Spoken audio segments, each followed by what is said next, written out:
What's up, everybody? Welcome to episode 185 of Value Town. I'm ChanmanV, and Gaara's joining me, of course. What's up, Gaara? Not much. Just finished my stream.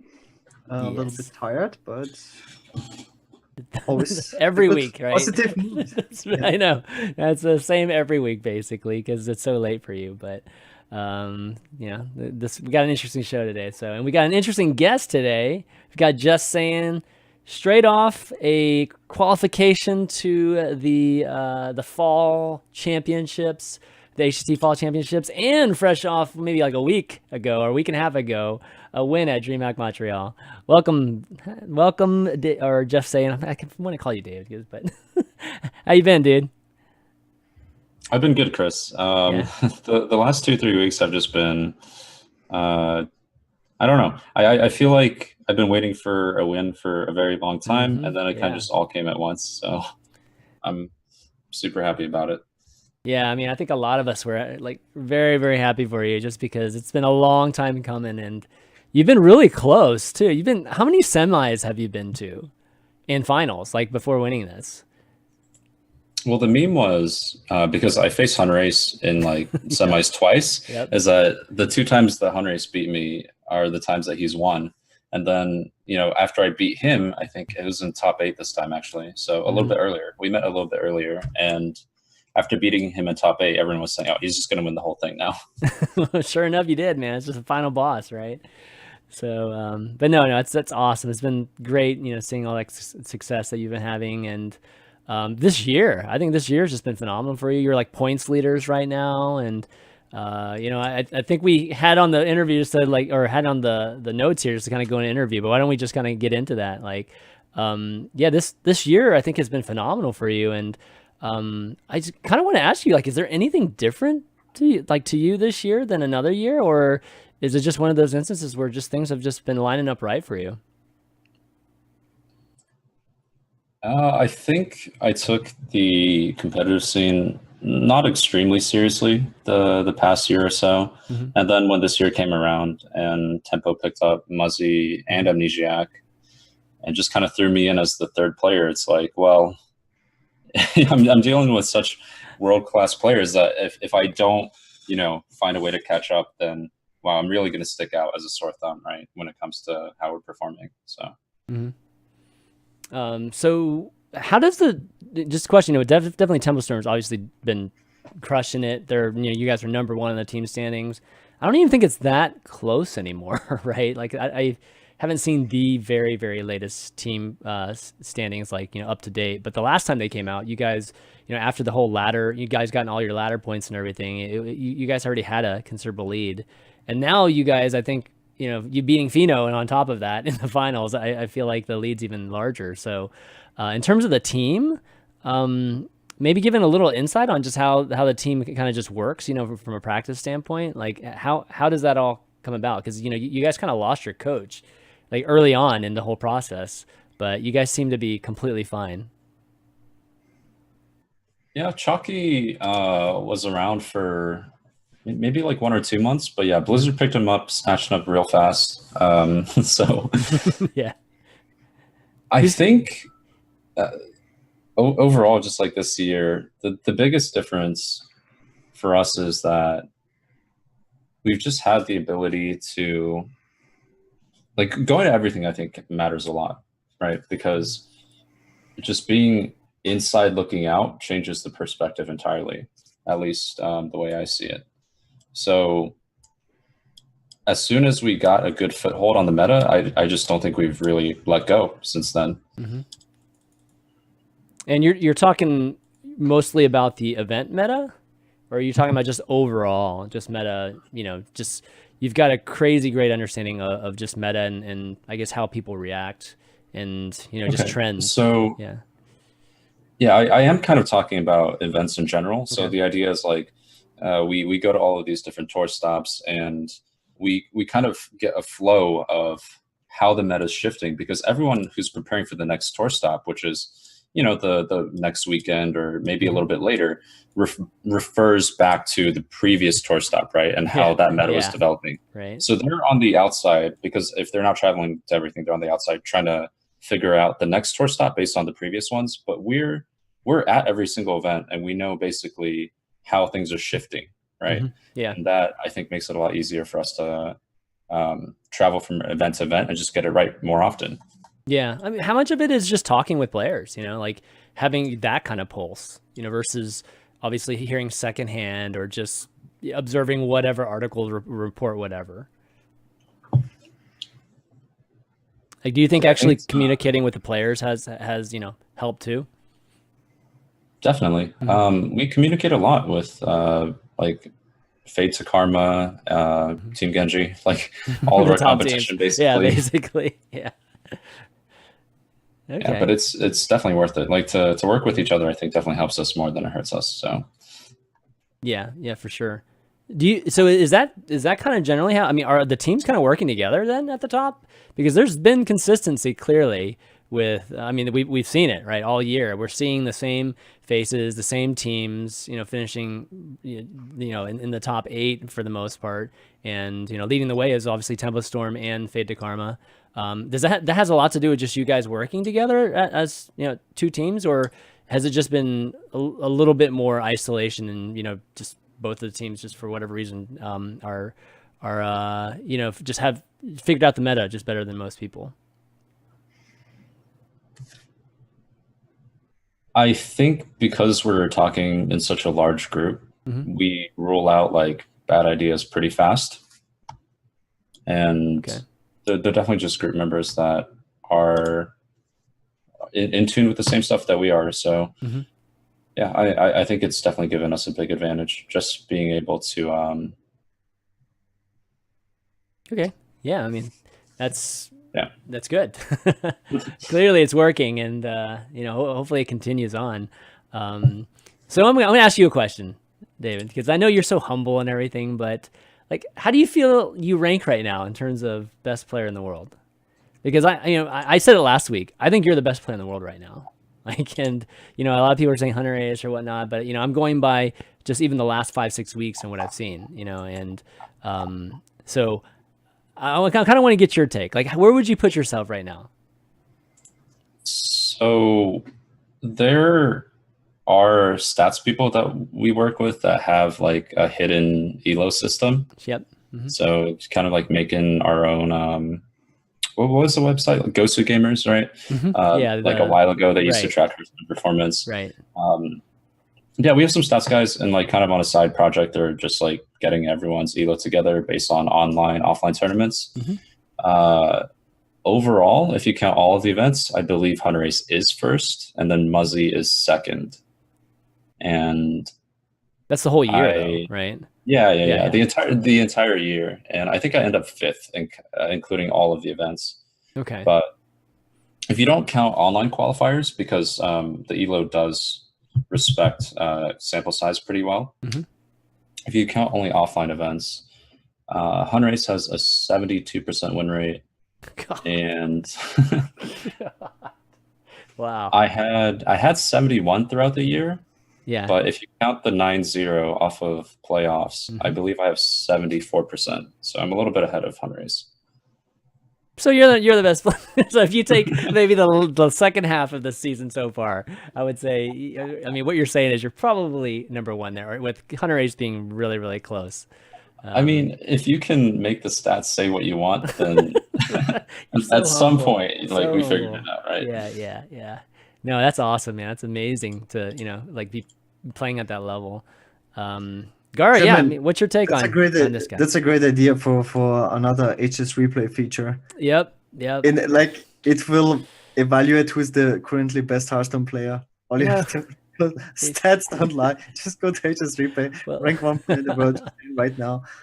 Yeah, we definitely have thought about obviously doing something that's more specific to events, but the biggest thing is like you have to kind of plug into the events too, and if not, you have to kind of like do it manually, right? So no, I mean, a leaderboard, a ranking system like Gosu used to have, obviously is an amazing thing. I think the community can use from the standpoint of narrative and storylines, and it's great. I mean, best player in the world, right? That's I feel like that's one narrative that we just never have. It's just like kind of more along the lines of maybe we can say best team, right? Now that we have the team rankings and have a group of players, but in how our Hearthstone is designed, it's always been just kind of hard to say that.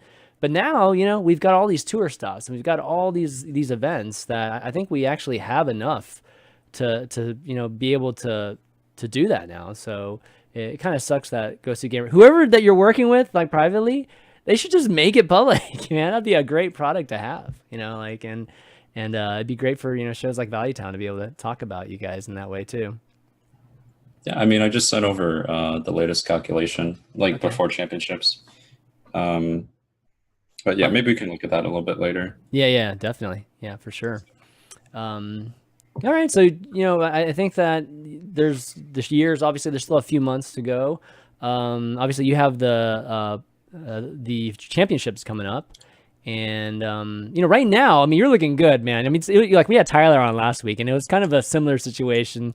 Tyler was either 1 or 2, like with points, and actually his counterpart was in the finals as well. But you're a similar situation. You're number 1 point leaders right now, and you can qualify in both ways for Worlds. So how you feeling just in terms of your chances of getting the Worlds right now? I mean, I think this is probably the best bet, is just to try my hardest to win throughout the championships, because if I do lose, then I'm going back to the last call race, which means I'm going to be head-to-head against Muzzy, which is just, it arguably, in my opinion at least, is just scarier than the entire championship field. Like, having to go head-to-head against Muzzy is like, if I'm going to lose to Muzzy, I'd rather lose to him on the biggest stage, right? Yeah, I know what you mean. Well, hopefully both of you guys can get in.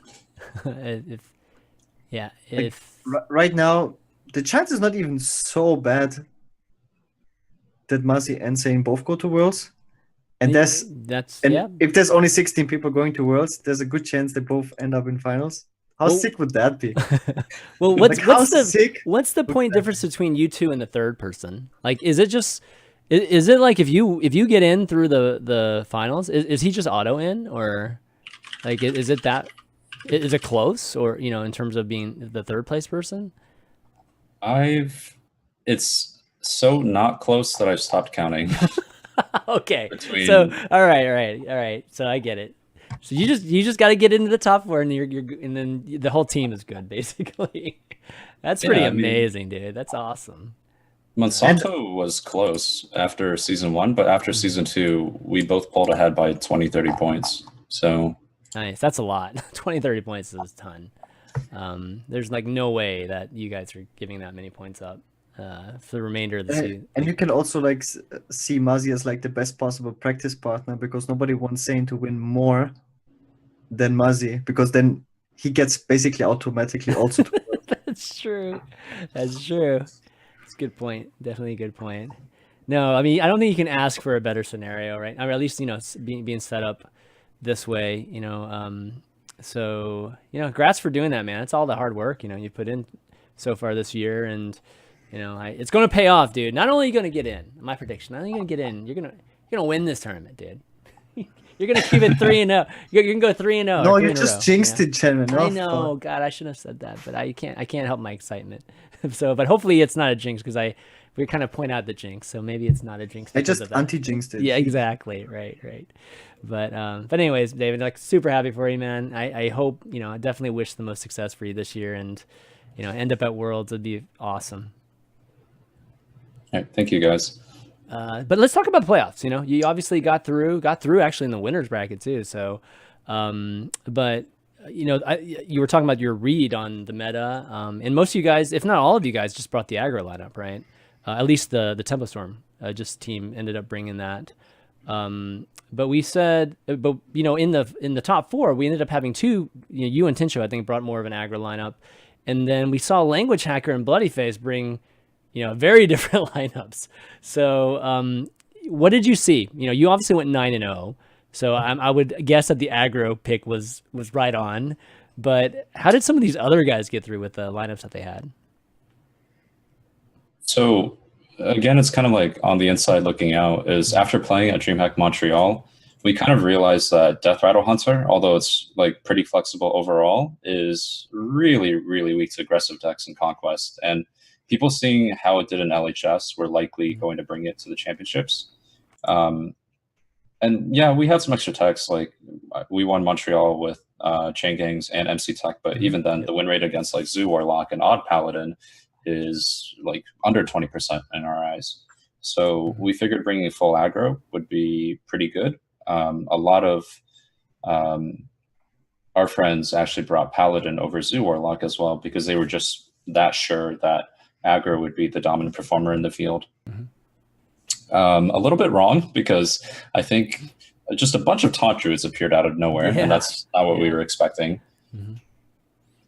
Yeah, the taunt druid was the, language hacker obviously broke out the taunt druid and had a lot of success with it. And taunt druid actually showed up in our top 5 decks last week, Gaara, right? And we were a little surprised as to what the heck was this. But, I think obviously the ladder and the event are different, but it was, I feel like, somewhat of a reaction to what was an aggro type of meta on the ladder.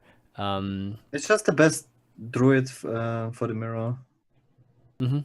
Like the highest win rate in the mirror, and it's like overall a decent deck and just win. Like even the bad matchups. And another thing is it doesn't play Spreading Plague, and so many people are playing like Mossy Horror and even double Mossy Horror. It's just probably the best druid version. You always want to kind of find the best druid version, because druid is so OP as a class. So you actually ended up facing a language hacker, who also got through. And I mean, his lineup was the taunt druid, like you mentioned, Quest Rogue, the Shutterwalk Shaman, which I know Gaara's been playing a bunch of lately, and Q Block. So that was, I mean, talk about that match. Like, were you feeling super confident with your lineup against that? Well, Language Hacker had a few techs. Like, yeah, his decks are weak to aggro, but I think his Shutterwalk Shaman was running like double Pyromancer, double Earthshock. Quest Rogue was running double Fan. The Taunt Druid had like a more anti-aggressive build, and Cube Warlock naturally is already very strong against the Token Druid. So he had kind of a soft counter on what should have been like the most popular Druid deck, right? And I think that's why he saw so much success as well, is because he beats all the control lineups, and he also gets to soft target something against aggro. So for me, I just had to find a good spot to get Druid through, which luckily I kind of predicted what he was going to queue after game 1. Nice. Talking about Bloody Face, I think Bloody Face, what did he have here? Bloody Face ended up bringing Malagus, Druid, Evenlock, Recruit Hunter, and Odd Warrior. So like very different, like even another, like another different take on getting through here. I guess the Quest Rogue was obviously the same, but what do you think about Recruit Hunter and Evenlock? Evenlock is extremely strong. I think Recruit Hunter has enough balanced matchups, but it can definitely be the weak point in the lineup, more so than Quest Rogue against aggro. Okay, well, I think, congrats to all 4 of the guys. And again, Justsaiyan, Tencho, Language Hacker, Bloody Face for getting through. Definitely going to be seeing them in a few months here how many months is it? When's the actual finals? It's like 1 month? Is it 1 month away? It's about 3 weeks away. 3 weeks away, yeah. Like right in the middle of October, Yeah, right before BlizzCon. So get a chance to see all you guys battle it out and what you guys bring. Obviously, I'm not going to ask you what you're going to bring, because you probably don't even know, given that there's 3 weeks from now, but wouldn't want you to share it anyways. We're running it back, Chanman. The exact same 120. Exactly. Okay, that's what you heard it on Value Town. He's for sure running the aggro lineup, guys. So we'll see how the people take that. Card for card. Card for card. Yeah, exactly. Bring it on, bitches. Let's go. That would be pretty amazing if you did actually bring it after calling it out and still winning. And then it used to, like, he brings that would be so card and then goes like 9-0 again or something. Right. Okay, well, anyways, moving on to let's see. Blizzard had a blog announcement, which wasn't expecting it yesterday, but they came out with some news to basically talk about what they've been working on, what they maybe been talking about internally. And some interesting things I felt like we should talk about here. Starting with, we'll start at the top here. So the state of the meta.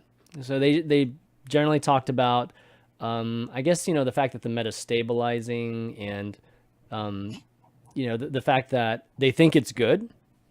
And because they think it's good, I don't think we're going to be seeing any kind of nerfs. So I think that even Dean was saying that there's not going to be any kind of changes or nerfs, at least anytime in the near future. So we're not going to see that kind of mid-expansion change we saw last during the Witchwood, which ended up really, I think, rejuvenating, just the staleness that was starting to really take place.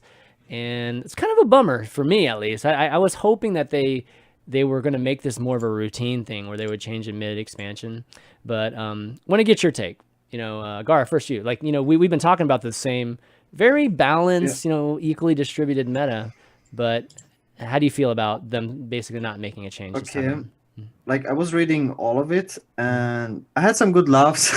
Like some stuff. Start with the state of the meta first. We'll get to some of the juicy stuff. Like, I want to summarize. Okay. Like, summarization is that they heavily focus on newer players instead of focusing on existing players, and I think it really comes down to selling packs by the end of the day, if you think about it.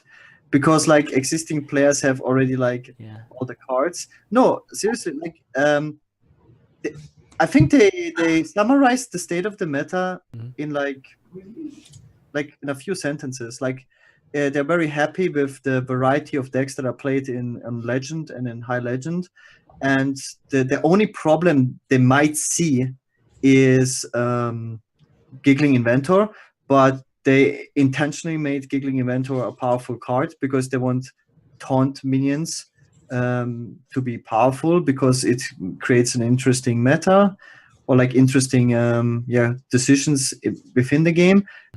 Similar to Sludge Belcher. Sludge Belcher was also powerful 5-mana taunt, and I think the meta was quite decent during Sludge Belcher. I'm not quite sure. It just felt that way. Like the card was great, I think, for the game. And another turn, and there's like so many different tech cards against another turn, which we already discussed, like with and whatnot.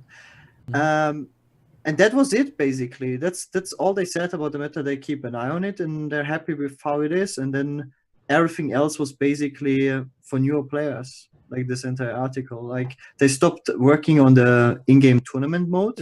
Well, let's hold that discussion. We're gonna get to that discussion in a second. Let's get through this meta part, and then we'll dive into that, because there's a lot to talk about with that. But David, like your thoughts on this, because the meta, you could argue that since the Witchwood, it's been like really, really great. Something I think that from a designer standpoint, they were striving for. Like when you see 25 decks in the top 2 tiers, from the standpoint of viable decks that you could actually get to Legend and you climb the ladder with, and all the classes are represented well. I mean, that sounds like an ideal spot to be in. But the question is can you be in this ideal spot too long and that be a bad thing? So, what's your take on all of this stuff? Like, I don't... Okay, like, you want to say something about this? Or Saiyan. Well, no, I was going to ask Saiyan, what his thoughts.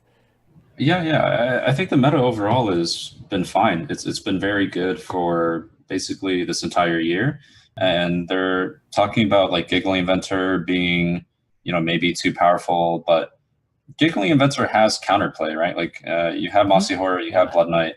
The only thing that I really dislike though is when Quest Rogue plays Giggling Inventor and then they shadow step it.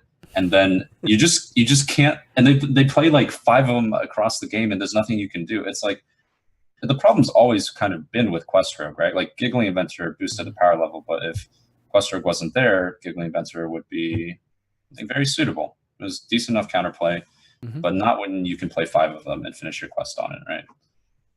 Yeah, and so in terms of like stagnation, are you okay with this kind of very balanced meta? But it just being the same for a long period of time, or are you happy with that, or would you be okay with that if they didn't change anything for, like what's going to be like a few months now, right? At least until the next expansion. I mean, there was a little bit of disappointment that the mechs didn't have as much impact, right?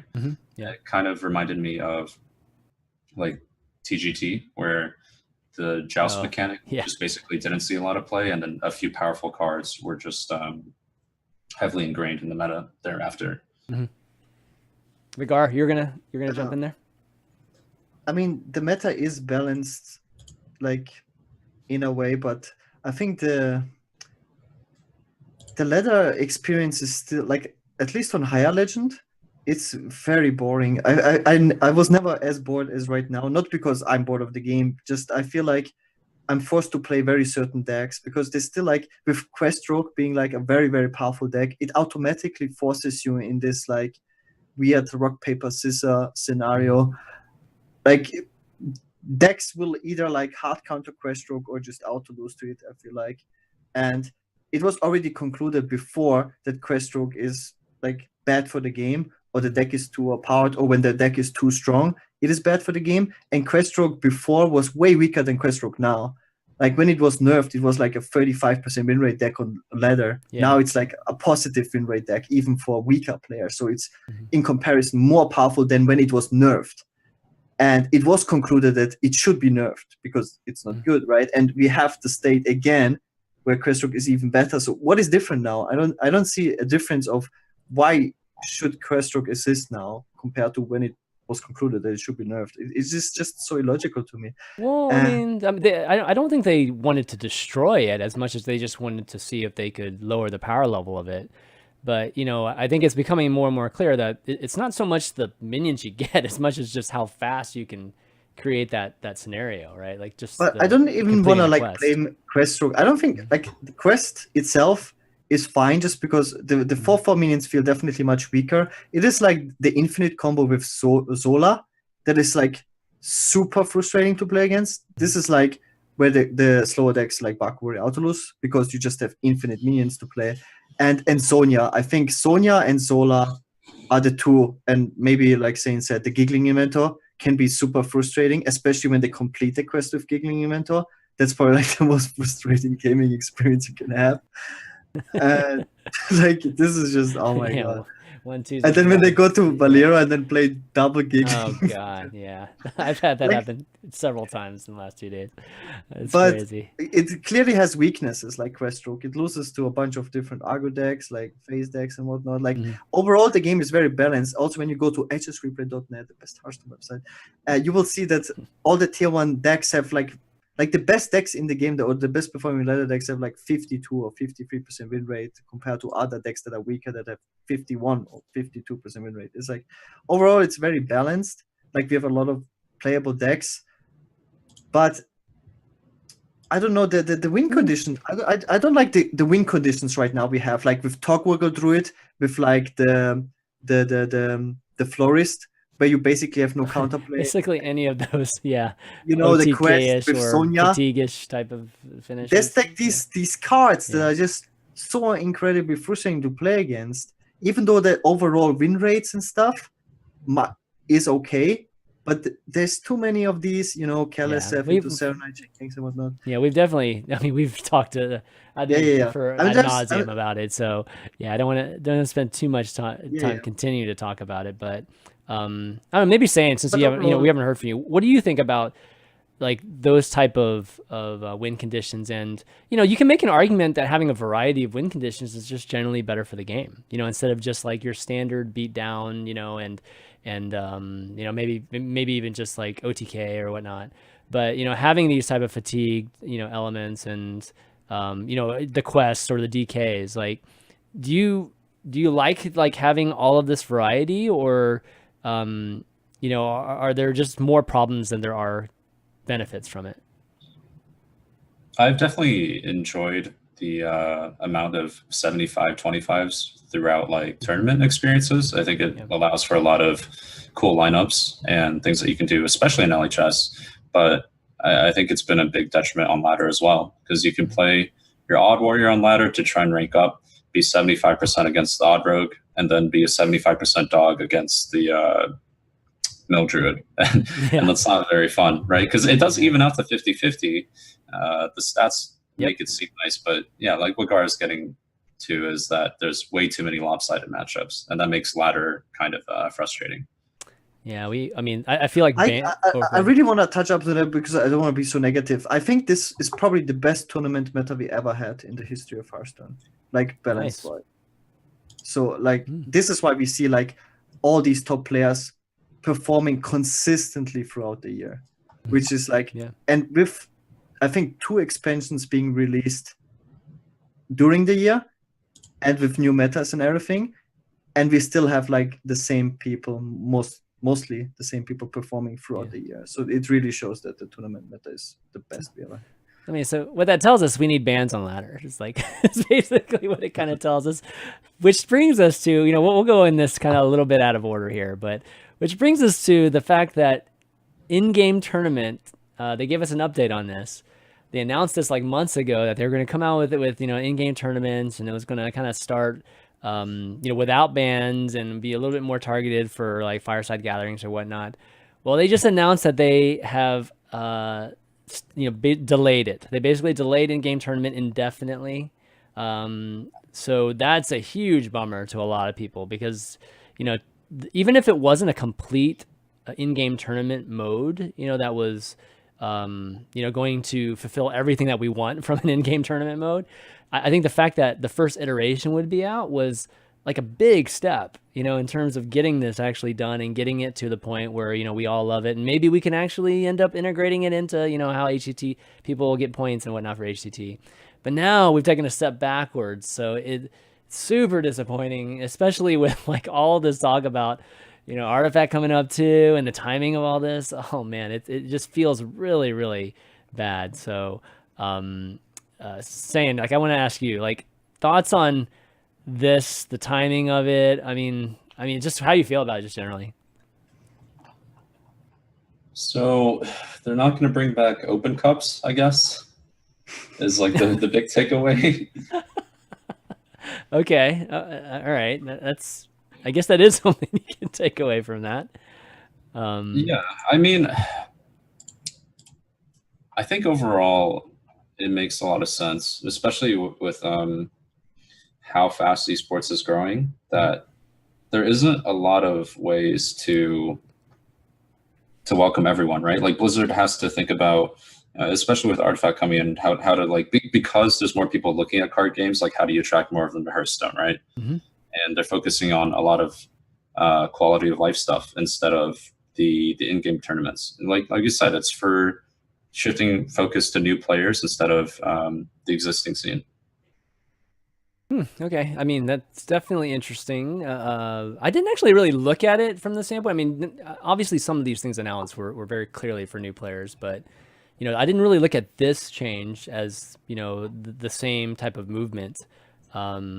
But, for me, what I took from this when I read this was just that, it was a little bit more of, I think an error from a product design standpoint. Like, I think that they were targeting like fireside gatherings and things like that when the community, when they hear tournament mode, they wanted something obviously full featured, something that's very like bans. Like when I first heard that bans weren't going to be part of the first iteration of tournament modes, that just sounded crazy to me. But it sounds like for me, it took even more of a, like a deeper, even a dive into that. And they just got to the point where it's just like, if we build this, we might have to rebuild it anyways when it comes down to like building the real tournament mode. So why even continue, with this type of temporary thing? But Gaara, I know you're ready to talk about this. So there's gotta be a lot. I'm sure you have some things to say about tournament mode being delayed here. I mean, well, there's not much to talk about because there's no tournament mode. Like, like waiting for it for years, and then the only announcement about tournament mode is that it's canceled. It's like just like there's not really much to go into. Like, I can like, as I mentioned earlier, when you go over the entire article, it's like they touch on wild really quickly, like the wild balance, and and they're not gonna do anything about wild, like with different reasoning. Like, well, it sounds like they're asking us for feedback on wild. Like they don't know. It's like almost like they don't know what to do with wild. Like, a lot of people are complaining from what I saw, and but there's also like a lot of people that enjoy the brokenness of Wild. There's just so much broken stuff going on in Wild, apparently. Like there's too many broken combos, and everyone has like quote unquote unlimited access to counterplay that is also like super crazy.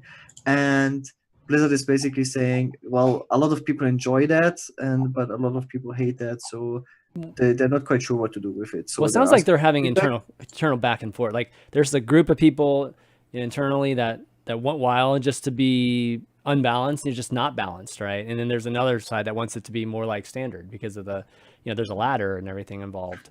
So another probably very frustrating thing about Wild is that they started doing like these Wild tournaments occasionally, and then they completely quit that. I think the last time they did something with Wild, like competitive wise, was over a year ago or even more.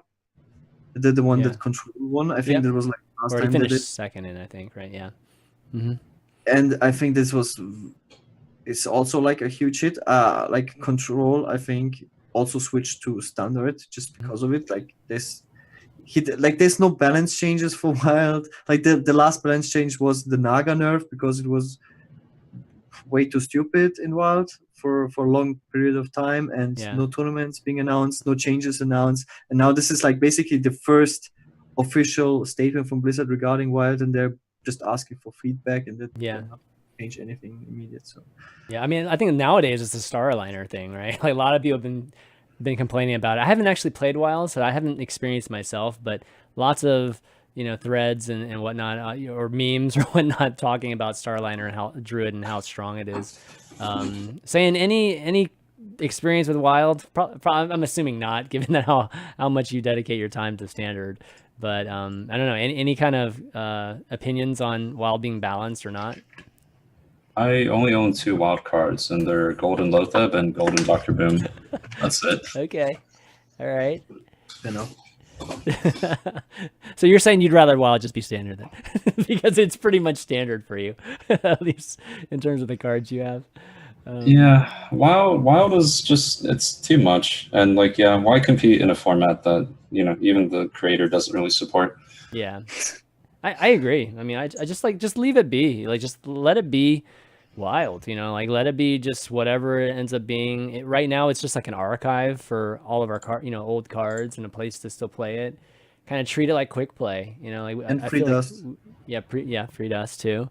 I would have preferred it just to be kind of that, and but we'll see what they decide with it. I don't think it's going to impact me, at least personally, too much. Whatever they decide. But anyways, like another thing that they talked about too is classic cards. So we are getting at least something new, in the near future.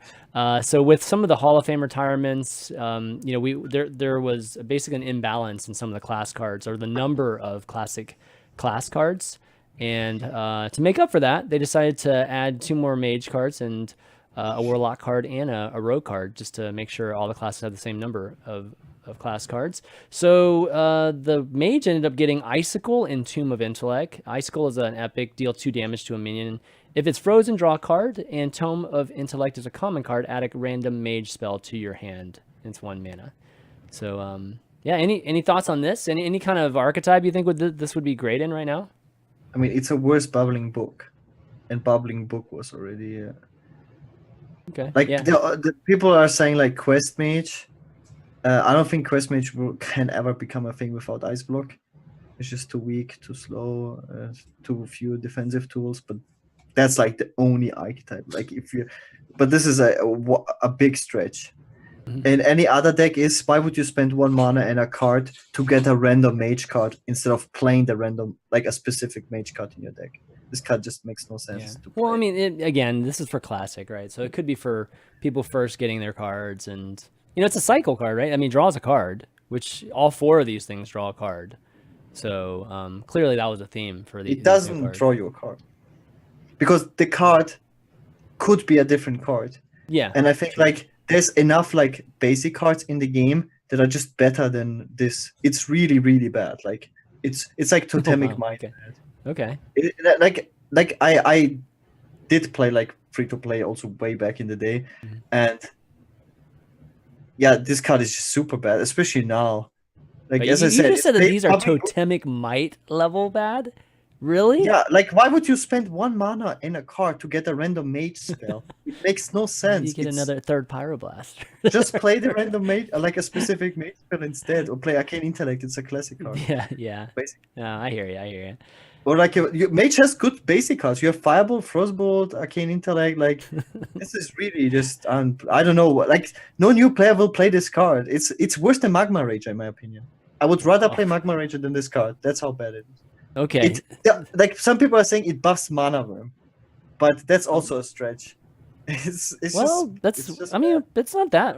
How's that a stretch? I mean, it does, right? I mean, you can get a 3/3, Sure. 3/3 Mana Worm and still have a card, coming back to you. Right. So, Saying, what's your thoughts? These two. So. Oh wow, that can already tell. Let's say I think new players who don't know how, like, if they're building a deck, they don't know if cards are good or bad, right? So like putting in these random effects is kind of appealing.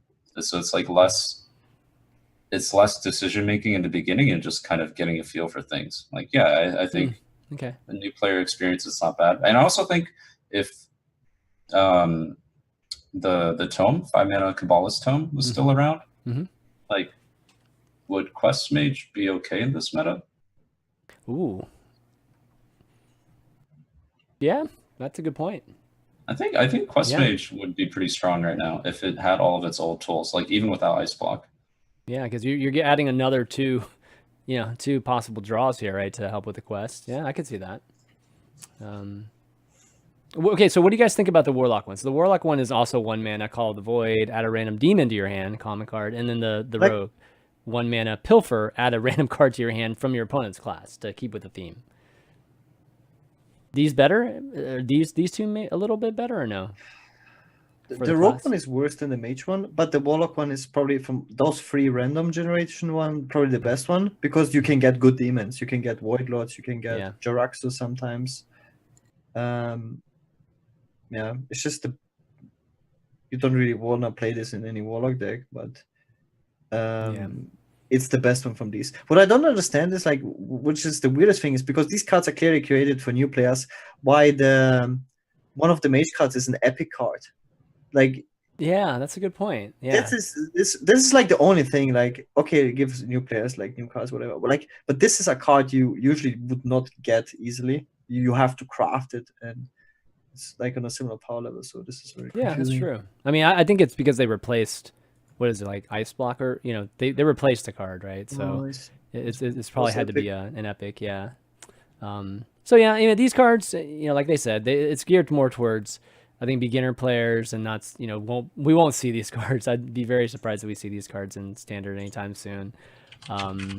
But continuing on with the whole new player experience, I think this is probably the best change, or the best thing I saw, at least in this blog, was that they are basically helping the new player experience by building out an extra 25 ranks onto the ladder. It's not just like they're just tacking on 26 through 50 on the normal ladder right now. I think what they're doing is creating like this space for the brand new players to play in and still have a progression of the ladder, because they're adding 26 to 50, but once you get to 25, you can never go down into the 26 through 50 ever again. So, people that first start, people are like literally playing the tutorial and come into this and are playing with no cards, they'll basically have this, pre-ladder sandbox to play in, before they kind of qualify into the real ladder, which is, past 25 or 25 and up. This is great. I think that the biggest hurdle to like new players, or at least the biggest churn that we probably saw from new players, is just because they end up playing people with like a lot of cards right from this, maybe not right from the start, because I think they do match make, try to new players together, but probably shortly after they're playing, rank 22, rank 20 players that actually have way better cards than them. They just are really, really bad. So, I mean, I like this change. I like this change a lot, actually. But what do you guys think? Any opinions on how they did this? Yeah, like another important thing is that existing players that play on multiple servers they have the option to skip the whole rank 50 to 26 as well. Like if you already play the game and you make a fresh account on a new server, like not fresh account but same account on a new server, you can skip this whole 50 rank thing, which is very cool. But the biggest complaint, okay, overall this is very cool, but the biggest complaint is like the icons, like what they chose for the icons. Oh man, I feel like this is no longer 2002, man. Like in 2002, this is completely acceptable. Like you can be a tree now. No, we were talking. Me and the guys were talking about this too. Like it's such a. It's not even the same art. Like I don't know what art style that is. Right? It's considerably worse than the other ones. Known for like making the prettiest everything in game. It's like clip art style. Yeah, it's surprising. Like I would have figured they would have been much higher quality. You know, not the not just kind of like a brown, like a beige background, right? At least something a little bit better, like we see with 25-1. I mean, it's so random. You go from chicken to mushroom, like, and then there's like a baby griffin chicken to mushroom. But you could say, hey, man, I'm a butterfly. You know, like butterfly. Yeah, I'm a butterfly. Come on, bro. It's 2018. Yeah. Saying, you think like this change, like how they did it, or I just hope that they're gonna allow players to skip after they commit to starting it. So like if you're a new player and you opt in to play your way from 50 to 25, like if you get the hang of the game by the time you're, I don't know, like rank 35, can you just skip into 25 when you're ready, or do you have to like play the whole thing through? Because everyone learns at a different pace, right? Yeah. I wonder how many, does it say how many stars each rank is? I don't think it does it? I mean, it says that you can't lose stars. It's similar to chicken. Like the old rank 25 chicken, that you can't lose stars whenever you win. No, I'm saying like how many stars to like move up rank? You know, is it 2? I think that's the only thing they said. It's very similar then. Yeah. Because if it's not much, then, you know. If it's 5 wins. No way. No, it's definitely not 5. Definitely not 5. I mean, it's only, it's not even 5. That takes longer than to get to legend. Oh my god, that would be so terrible. Just think about it. Oh man, it'd take you all season just to get the rank 15.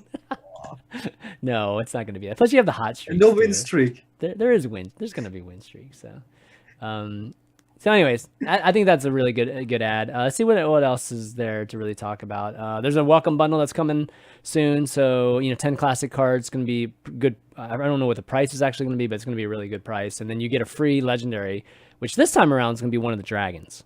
So just hope you don't get Nozdormu or a Nixia probably, and hope for the others, because you can actually use the others at least in some capacity with the current meta.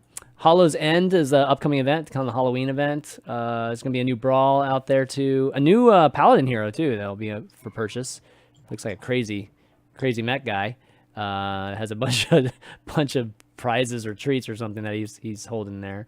But that should be definitely fun. Yeah, I still don't think we have enough heroes. I feel like they could sell so many more of those if they wanted to.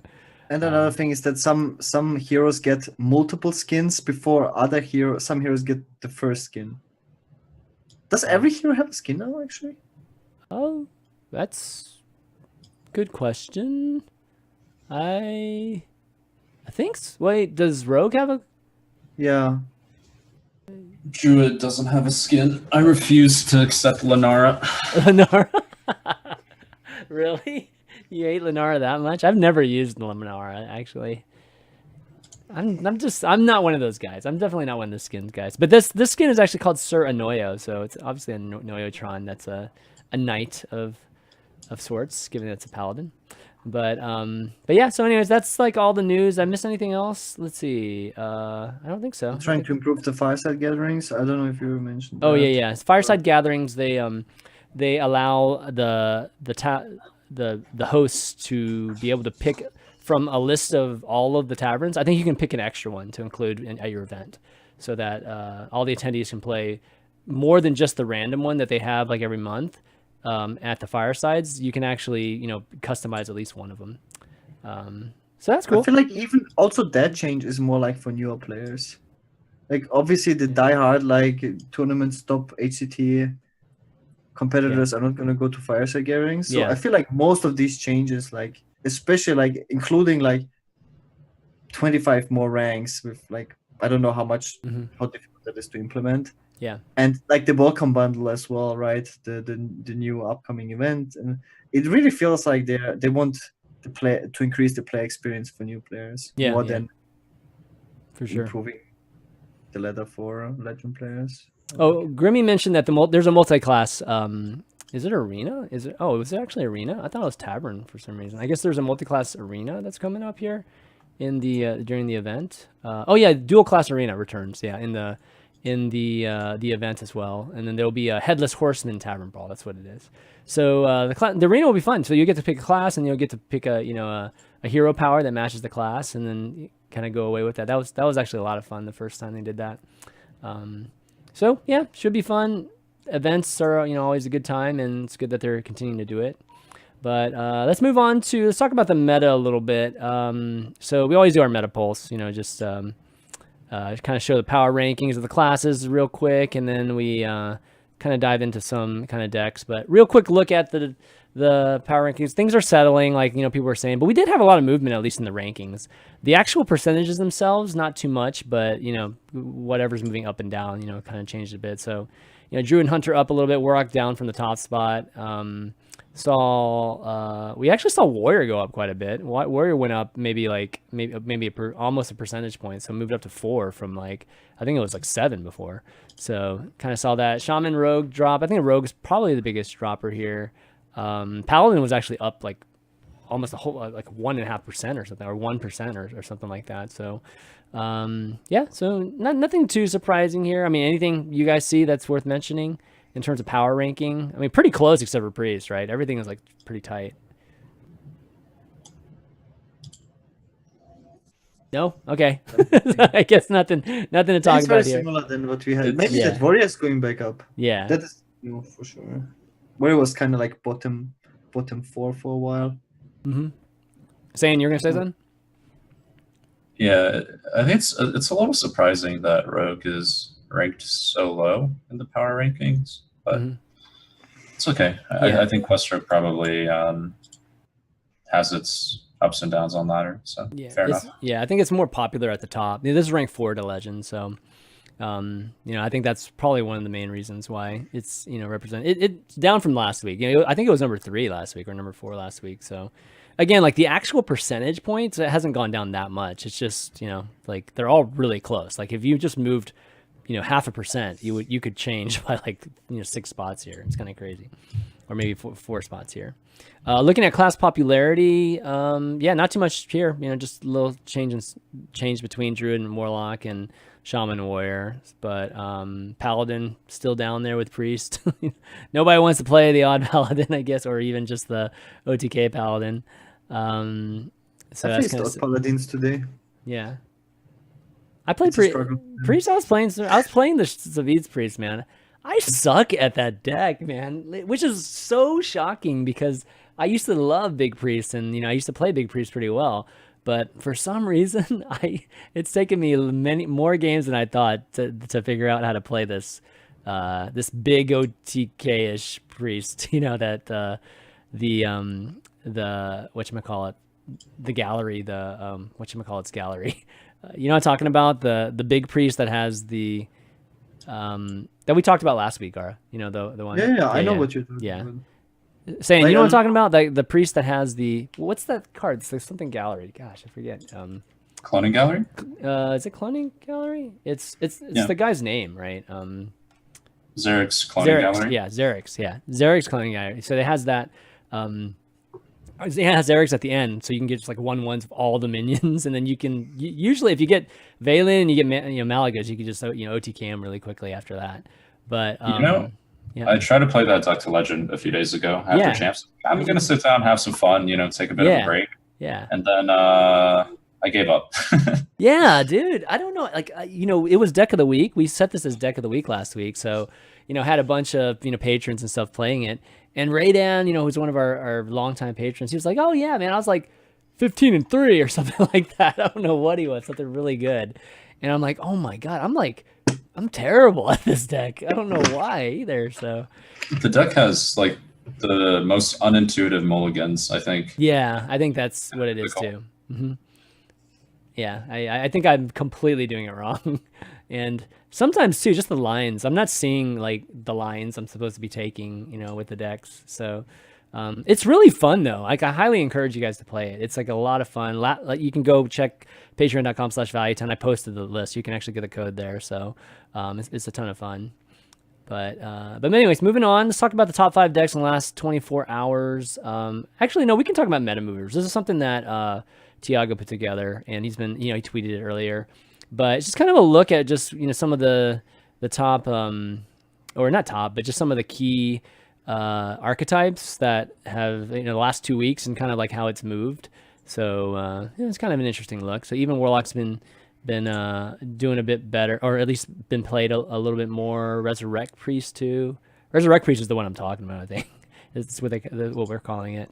And then DK Paladin. So just like a little quick look at here, just at these 6 classes. But nothing too big. Again, like 1%. That's not much. Or I guess maybe popularity wise, it's kind of a lot.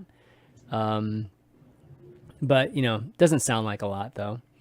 I think when you get up to like 8%, when I think decks are being playing 8-9%, that's when it's like, oh, okay, that's like significant, in terms of people playing a ton usually for a reason. It's got a good win rate, or it counters some type of meta. But talking about the top 5 decks that we've seen in the last 24 hours, again, like this isn't like the week. This is literally the last 24 hours with at least 500 games. So Mildruid out of nowhere, and then we got like obviously these more aggressive kind of tempo-ish decks. But then we got Mildruid that shows up at the top here, which is like, what? Wow, okay. And I saw Mildruid even like a few days ago too, that there's Mildruid just popping up for whatever reason. So you guys played Mildruid recently? I mean, is it doing well right now? I mean, it's always been doing decently, but anybody play it recently? The deck is fine. Yeah. I think it just has a lot of anti-aggro tools. Like even like looking at that list, right? You're seeing double Howl, double Wrath, double Spellstone, and a Starfall. So it's taking it a lot slower. And the Mechathune kind of win condition, yeah, okay. Yeah.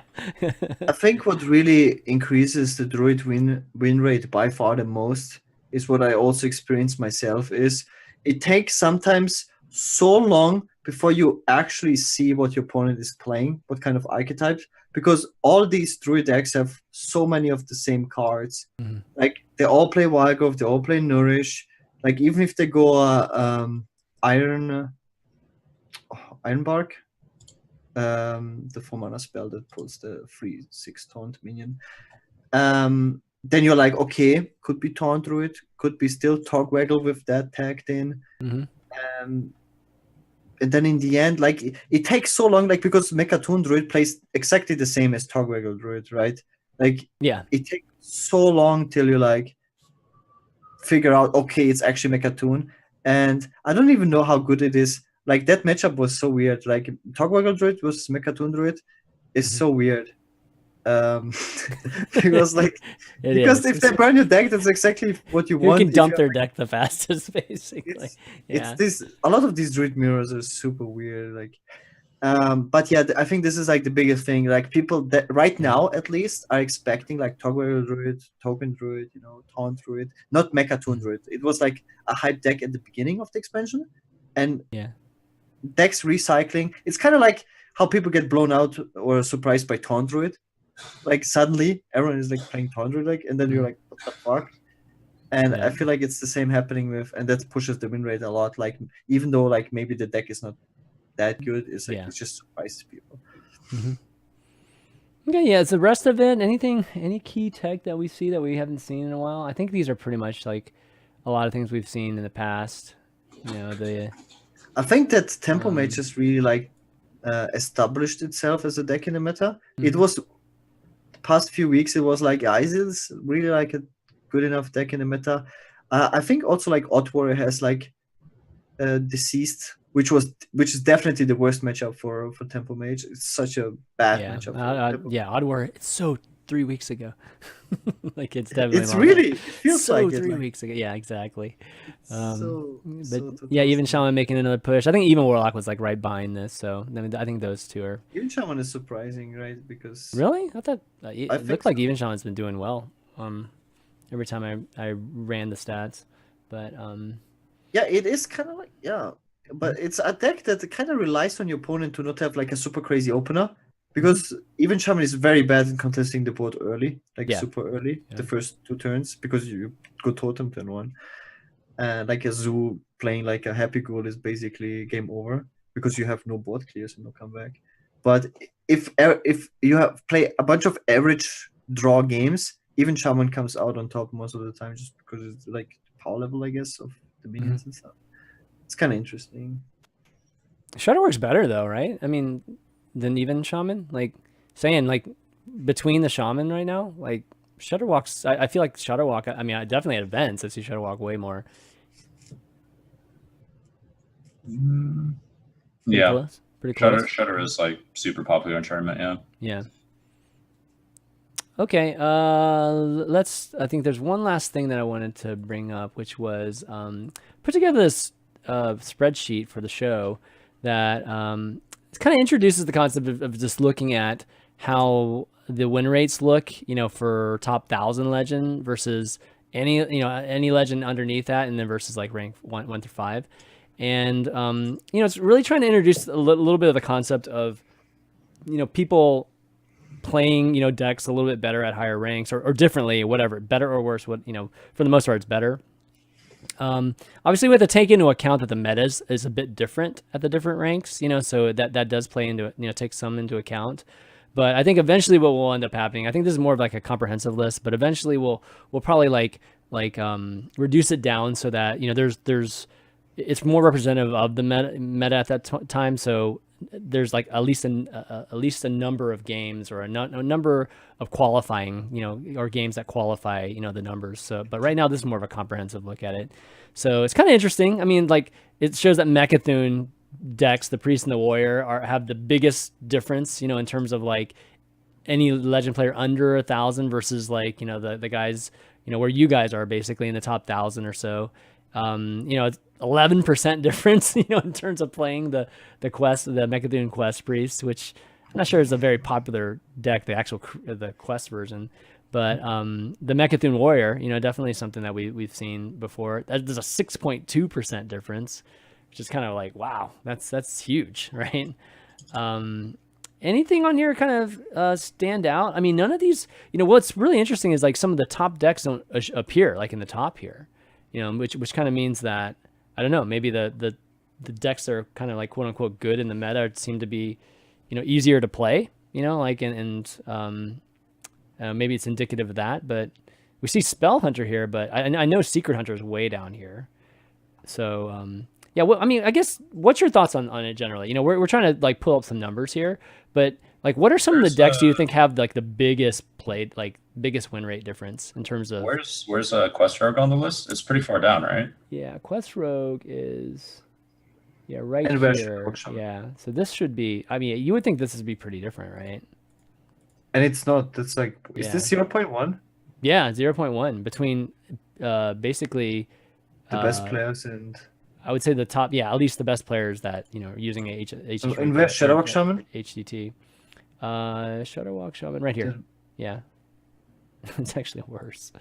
That's actually unbelievable for me, because like I feel like I play Shadowwalk Shaman so much better than pretty much any player I face, and I have a way better win rate. This is in the last week too, so that it shows on HSReplay, but this shows basically doesn't matter, which shocks me. Like, it definitely matters. Yeah, I mean, so again, like I ran kind of a comprehensive look. I think the next modification to this will be like, showing a more qualified pilots, because this includes people that only played it like a few times. You know what I mean? Like even rank, 200, 300, 400, let's just, for whatever reason, they're just like trying a deck, which probably doesn't happen very often, because, we're talking about people that actually care about their rank, and one loss is like the end, is really, really painful.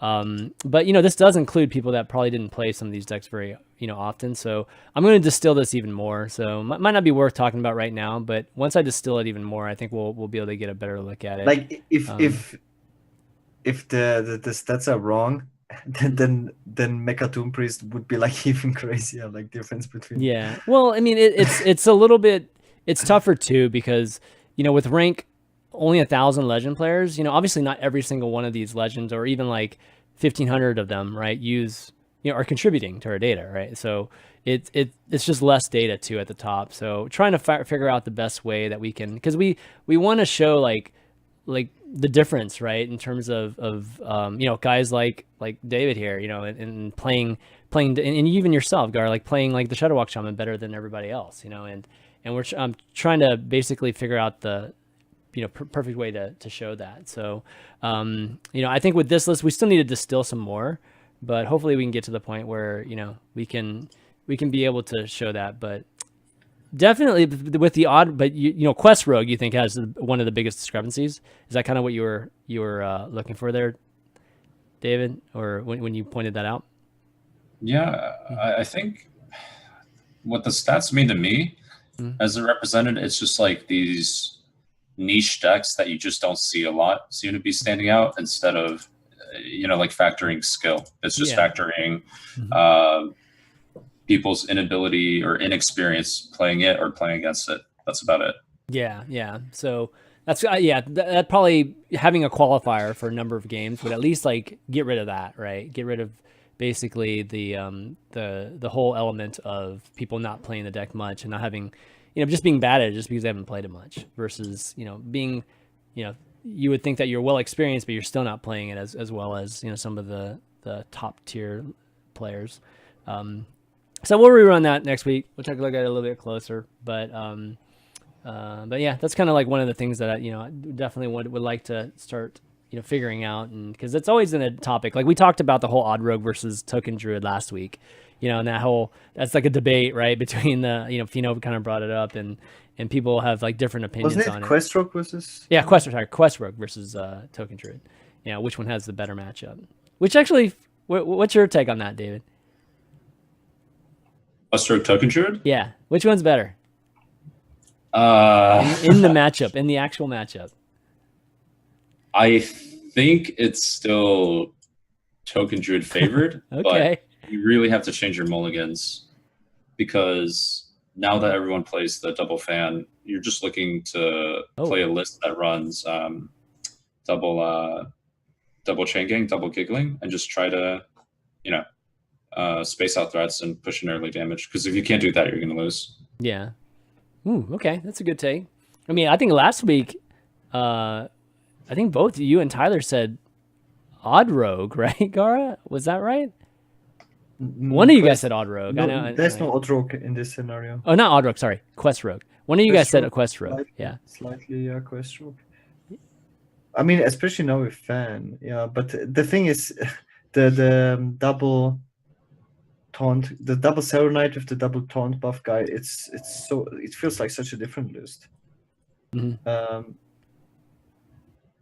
Okay. It's also much better against Shadowwalk Shaman, by the way. But yeah, because you get out of range from the Electro Double Storm, and out of range, so it feels like different decks. But Quest Rogue with double fan is also so different, I feel like. Yeah, I hear you. Okay, well, anyways, why don't we do some Q&A? Before we do, I just want to give a shout out to our patrons, the folks that have been supporting the show for a long time. And if you want to become, a patron and help support the show and help us do it every week, go to patreon.com/valuetown. We do things like Deck of the Week and things like that with patrons, and we try to do a special show on Mondays just with patrons, just to talk about whatever we do with Deck of the Week each week. But just want to spend some time, give a little bit of shout out to a few of them: Mike T, our legendary producer as always, and then Bryce L, Dave C, Nick P, Peter V, Keepa, Greg S, Danny H, Code Chemist, Eric F, Roger F, Christopher B, and Richard M. Thanks so much, guys. Just to name a few, you guys. We'll if we haven't called out your name, you'll definitely be called out in the next week or two. So don't worry about that. We just have to we don't want to read out a list of a ton of people every single week. So we try to just read out a few of them every week. All right, let's get to Q&A. We got Ahmed N, regular, got a question. Is streaming killing competitive play? All right, that's a good way to start. And shouldn't players be allowed to stream their matches on their channels? I think we are in a point where it is optimal money-wise for big-name competitive players to stream more and go to less tournaments. Okay, so first question, is streaming killing competitive play? You know, I think that maybe the root of that question comes from the viewership numbers. You know, like obviously when HCT is on or Global Games is on, the regular streamers, the biggest Hearthstone streamers are just streaming on top. You know, like and taking away viewers. You know, like I remember back in the olden days, we wouldn't have that, right? People would actually avoid streaming during the times where tournaments were on, and then so we would see like more of an aggregate viewership for the tournament, and so we'd get these really large numbers. But nowadays, you know, there seems to be a disregard for events, and we don't see anything like that. So Saiyan, you know, I'll kind of pose the question to you, given that you know you're one of the folks that get airtime at the events, and you know you haven't been obviously streaming as much because of you know being so focused on HCT. Yeah, do you see streaming hurting the competitive side of Hearthstone? Just the community streaming side of things? I don't think so. I mean, a lot of the big streamers used to be competitive players as well. Mm-hmm. Yep. And most of the time you're watching them to get better at the game still, right? Like Hearthstone, streams are still very two-way. That's a lot of interaction. And are there a lot of like viewers that just watch for entertainment, I guess? Like, yeah. There's still some like that, but most of them are still playing top legend games, right? Like RDU, Tice, Dog, they're all, for the most part, still highly competent players. And you watch them for gameplay a lot of the time. Like a lot of that translates to people watching more tournaments as well. Yeah. It's kind of what you're feeling. Do you feel, you know, I think that there are definitely some players, and I forget if we talked about it with Fino or I forget exactly which guest it was, but you know, I think there are some players, competitive players, who are going to the events and playing the events that still have, like, you know, if you're talking about like the path to like getting to where they're trying to get to, you know, it's kind of like do well at the competitive events but eventually finish off as a streamer, you know, like a popular streamer, you know, like that sort of thing, right? We've kind of seen Tice do it, but Tice didn't necessarily like go into competitive Hearthstone to do that, and Tice is still competing to some extent. But, you know, we kind of saw that progression, right? Tice being a top player, you know, a couple of years ago, and even like maybe as recent as a year ago. And then now he's like pretty much a full-time streamer, and he still obviously tries to get points, but still I would say Tice is like in that full streamer bucket now. Do you see that still being the general, like that the prevalence of that being, you know, true, and do you find yourself in that same bucket or not? That argument's been touted a lot, I'd say. I mean, I quit streaming earlier this year so I could focus on like competitive. So am I doing it the wrong way? Or yeah, you could. I don't know. You can make an argument if at least, you know, the people that feel, you know, that streaming is the end goal, you know, for all this. And I think it probably comes from the standpoint that the money, you know, it's like a purely money play. Or like the logic comes from money, because there is more money in streaming right now than there is in competitive Hearthstone. You know, like I think you and just like a handful of people, you know, Andres, and are the ones actually making, you know, I would say just a at least you could say a recognizable amount of money. You know, I think most other players aren't, you know, and they're having to go to all these events too. So I don't think there's anybody that would argue that streaming isn't like better money. And I think that's where it comes down to, right? Like that's where the argument comes from, unless there's something else. I mean, is the streaming lifestyle better? I feel like now it's so much different than it was like 2 or 3 years ago, because first of all, the Blizzard is doing more for the competitive overall format. Yeah. Like with the team standings and stuff, so people can live as a competitive Hearthstone player. And I feel like now you make more like a decision. But like back in the days, it like 2 or 3 years ago, it was more like fluid. You could like compete and stream at the same time, but now you have to kind of make a decision if you want to be a streamer or like a competitor.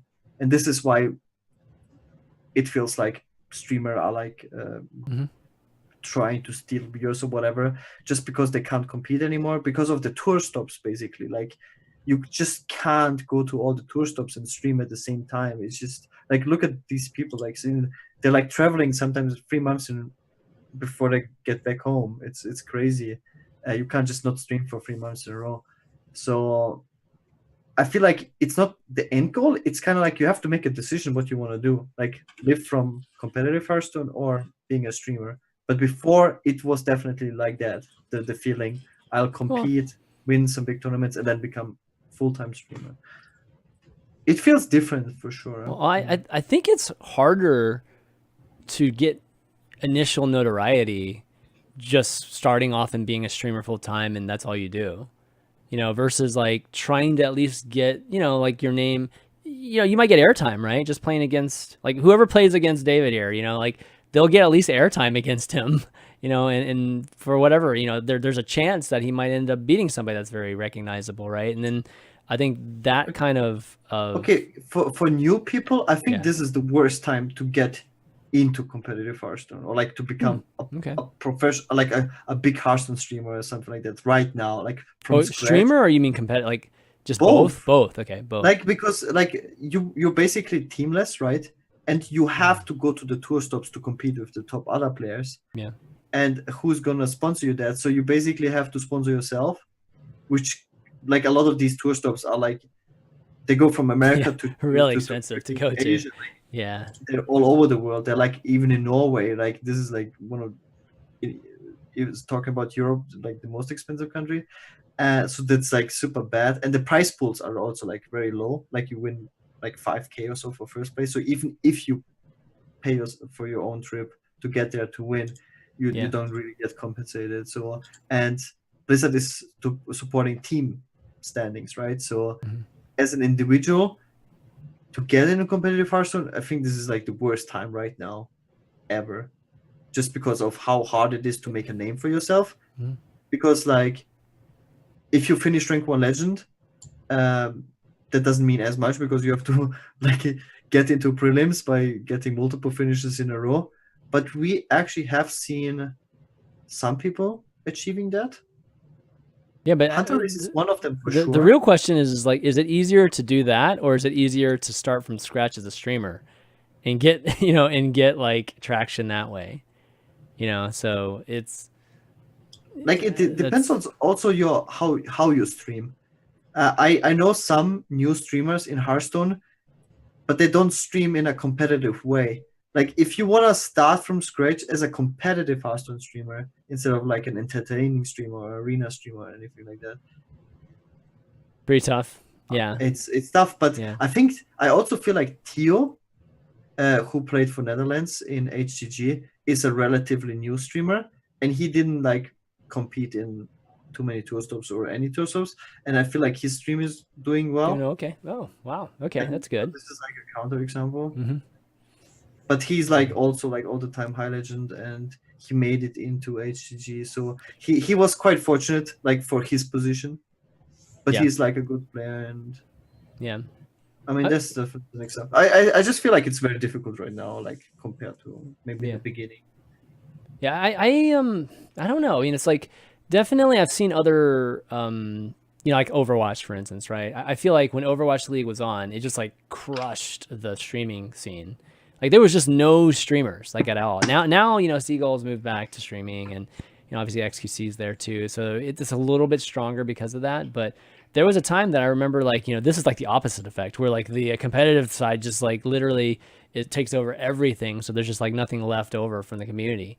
You know, I think in Hearthstone it's like it's kind of like it was by the way very similar, like you touched on, like with WoW was the whole week like #1 game, which kind of shocked me. It's because of the new content, and the guild leader for Method had like 150k viewers, and usually it was only Ninja who hit those numbers. Yeah, like it's It's insane. Yeah, it's crazy. But for you, David, like what was your motivation in just like going full competitive versus streaming? I had to keep up. Like, oh, really? Okay, so it's just purely from keeping up from I guess being regarded as like a top pro player. Yeah, I mean, I streamed on and off, right? Yeah. For the year leading up to it, and I definitely wasn't in best competition shape before we started the year. Okay. But didn't really like money and that revenue side of things didn't really play as big of a role in deciding that, or did it? It probably should have, but I just wanted to compete. Yeah. I mean, no, that's cool. There's nothing wrong with that. I mean, I think even like now I might have like a slight positive EV to go to a tour stop, but most of the time, even for top pro players, it's like negative EV if you're going to pay out of pocket, right? Yeah, for sure. So I guess, yeah. So I mean, I think that's what it comes down to right now. Like I think there's an even split, like in the community, and you can argue whether that's good or bad. Like I just gave you the example of Overwatch, which was the opposite, where just like literally the competitive scene just sucks all the content dry from the community. There's nothing left. Or you can, have a little bit more of a split. You just won't see like any one side, be maxed out because of it. That's kind of why we don't see events get too much higher than 20. Or maybe some DreamHacks or we'll get to 30 at times, but that's about as high as you get, right? I forgot what did the World Championships get to last year? Do you guys remember, like the viewership wise? I don't even like in Amsterdam. I don't remember what the viewership was that was for, because I was actually there, so I didn't see what it was, but you would think it would probably be the highest at that point. But anyways, that's Ahmed Den's question. Oh, go ahead. What? I just remember that the timing was kind of like poorly chosen on when it was. Like it was in January, and then the hype leading up to was kind of gone. This is what I remember. Well, Prime says he thinks it hit 100K. That's awesome.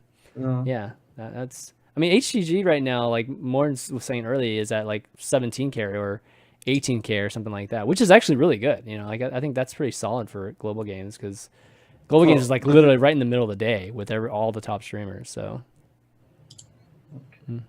But this is like stage 2 already or something, right? Yeah, we're getting down to like the people that qualify, or the actual teams that qualify for BlizzCon. So, all right, moving on. Jason R. So let's say Blizzard came to Value Town and say, hey, we are going to have an 8-man tourney at BlizzCon of the best players in the world of Hearthstone. Please tell us who you think the top 8 players are right now. Rank 1 through 8.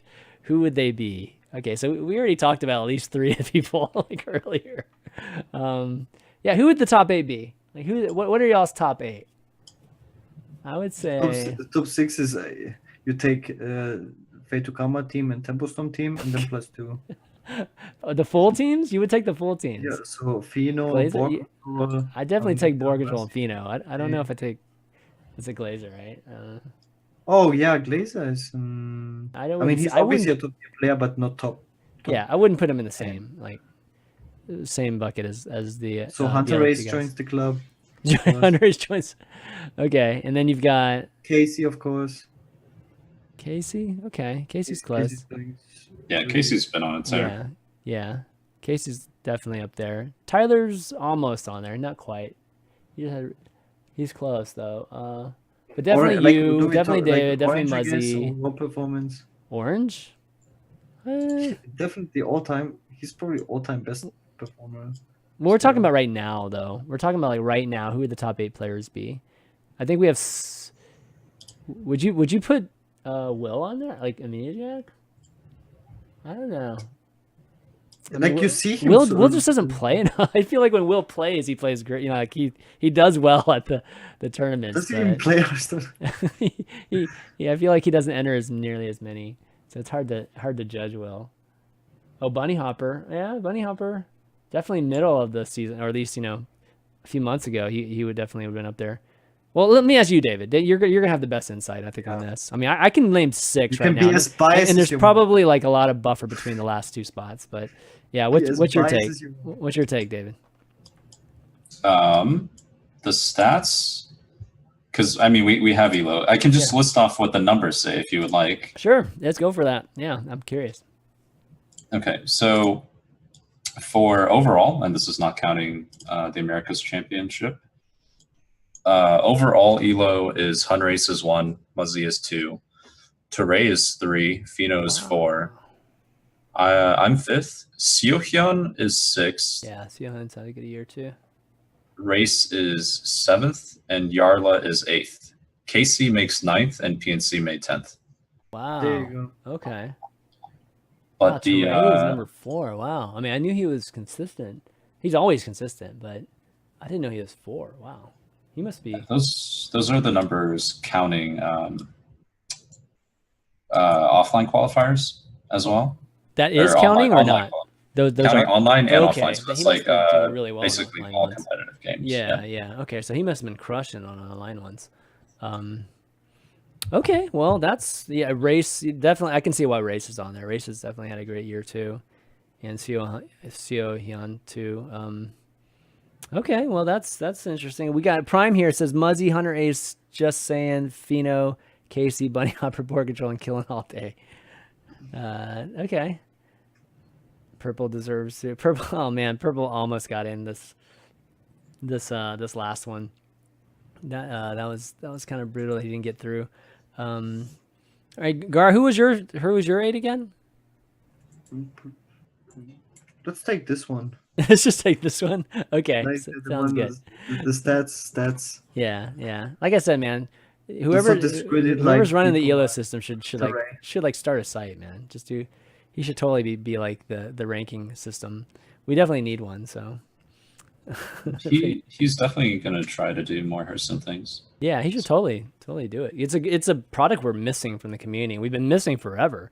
Like even when Gosu was doing it, I don't think it was like it wasn't like accepted by everybody in the community. You know, like to the point where every single tournament was using it for seedings and things like that. So I don't think we've ever had just a universally accepted ranking system, and that's a great product to have.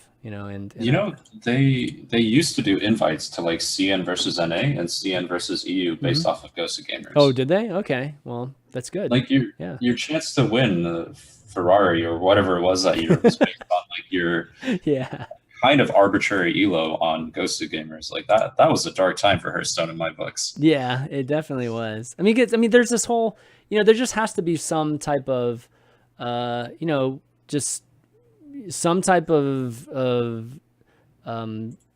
do you call it? Just whether it's an organization or just whatever it is, ranking system that just decides, like which events count towards it. Right now the closest thing we have is HCT, and I don't think HCT necessarily takes into account. I mean, it's just like literally raw points. It doesn't really take into account matchups, and even just like the granularity of it too. If you lose first round, you don't just get nothing. Like you lose first round, or you lose, or you get knocked out in Swiss. It doesn't matter what your record is, you get nothing, right? No matter how well you did. But I feel like ranking systems, we need something that represents just every match. So I'm assuming that's what this guy's system does. Like it takes into every single match, including the Swiss ones, or no? It does include all the Swiss matches, and I think it also gives some weight to number of games and some weight to opponents' elo. So nice. Okay. Yeah, that sounds great, man.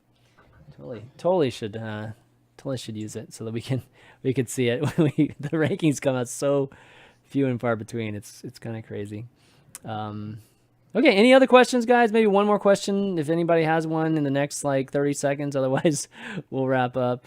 Actually, I have a question for you, David. Like, when's your next event? Like, is it the Fall Championships, or is there anything you got to do in between? We're going to Oslo at the end of the month, and then the next weekend is Singapore, and then I think it's championships. Oh man, that's crazy. So you're going to be playing all the way up to it. Yeah, get some practice in, right?